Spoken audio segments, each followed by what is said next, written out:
So when I was working in another department, there was a night myself and another deputy were sitting side by side talking, and a car came to a stop sign and kind of peeled out on the left. I saw it was some teenagers in the car. I didn't want to be that guy that was stopping teenagers and harassing them, and it wasn't a real big deal, but it's something I could have stopped the car for. About several hours later, I went to a call of an accident. This is a rural area I was working at the time, and that same car was off the road and turned over on its top. And I went off the embankment to check on the driver. Was still in the car, suspended by her seatbelt with non-life-threatening injuries. The passenger had been ejected out through the window, and it also hit her right on a rock after she went out the window and had a pretty bad head injury.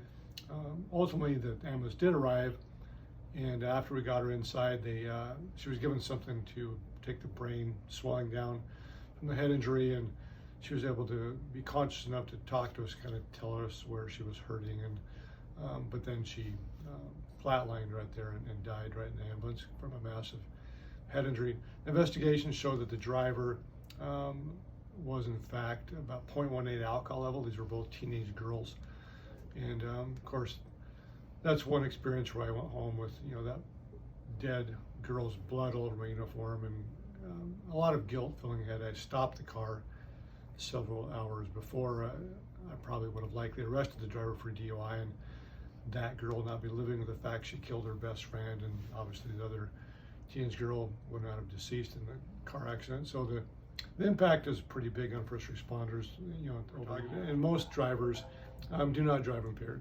There's a lot of DUI or impaired related crashes and arrests, but given the amount of drivers on the roadway, still most people choose not to drive impaired. And if you believe you see someone driving that's impaired, whether they're already driving or going to drive, and call 911.